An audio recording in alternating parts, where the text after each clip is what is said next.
All right, we're going to explain capacitive amperage limiting on making a quick little battery charger, pulsed DC battery charger that you can recondition your car batteries, which most people know are pretty expensive.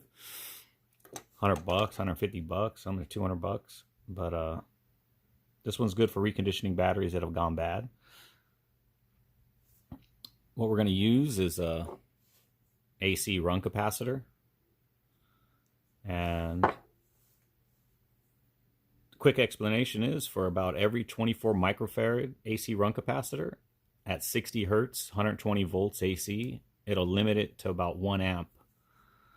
And what that means is we have our AC line coming in, we have our white and our black line coming out of the wall in America, and we have 24 microfarad in series with the black line, power line, comes to our bridge rectifier, and out of the back bridge rectifier we're going to get a negative DC, and out of the front we're going to get positive DC, 120 volts. We're going to take that positive and that negative and run it over to a series of batteries. And we can say these are 12 volt batteries that you've gotten out of your car or some other place that they're no longer good.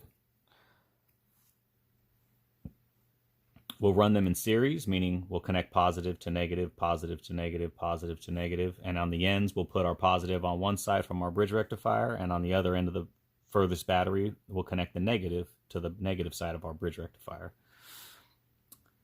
Now what happens in a battery when it goes bad is basically over time of charging and discharging, your water levels start to get lower, which means your sulfuric acid that's inside the battery starts to get higher concentrations and starts to form crystals on your lead plates. These are the lead plates that are inside the battery.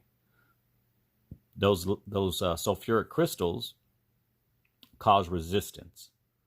Now to overcome resistance, we need voltage. Not amperage, we need voltage. Your car charges at about 14.2 volts DC for a battery. Even though it's a 12 volt battery, it needs about 14.2 volts to push enough amperage into the battery to recharge up the electrolyte. Well, with this resistance in here, eventually this isn't enough voltage to push the amperage through to recharge the liquid. So once that happens, your car battery goes bad.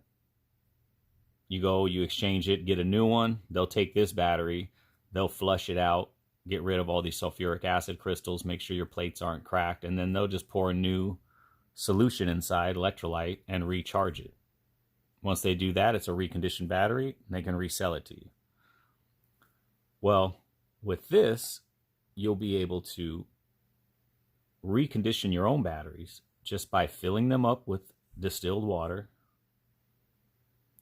and pulsing, because what you're getting is, this is an AC sine wave, and what you're getting here is a pulsed AC wave, which is in turn going to create a pulsed DC wave.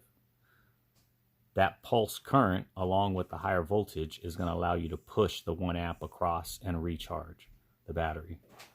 Eventually, these crystals are going to get broken apart by that pulse DC and reliquefy themselves inside the cells of your battery, which it'll be reconditioned and that battery will be good to go again. So this is a good way to condition batteries, to bring them back to life, or to keep the batteries you have in your car lasting way longer by just putting this on as a trickle charger, say over the weekend. And that's about it. Like I said, bridge rectifier is around $5, another $5 for a capacitor. For $10, you got a nice battery charger that could charge up to as many batteries that can take that voltage. So right here, I have, I think, a series of 6 batteries right here drawn out, which is 72 volts DC.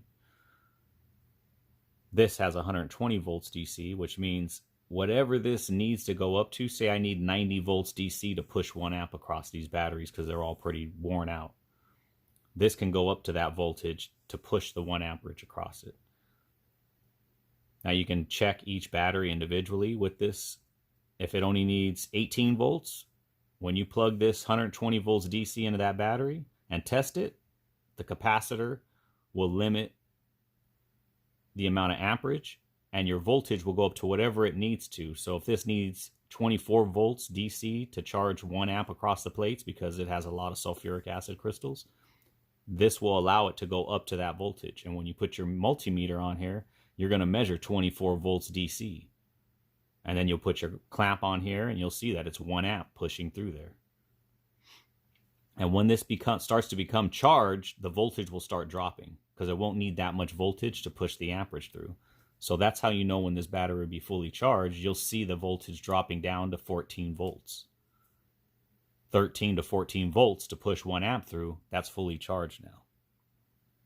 Now remember, when working with alternating current, direct current, it's very dangerous. So if you don't understand electricity, don't play with it. But those of you that do, here's a quick little, cheap little battery charger that you can use.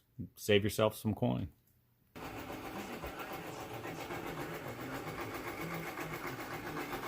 Really strong people, really powerful personalities. And so he had to kind of 24 microfarads, 1 amp DC. To the bridge rectifier into your little 12-volt battery. Just make sure you keep the cells filled up liquid, and you should be able to recondition it in 3 to 4 days. Battery was at 0, sitting for years. You can do it for car batteries, whatever.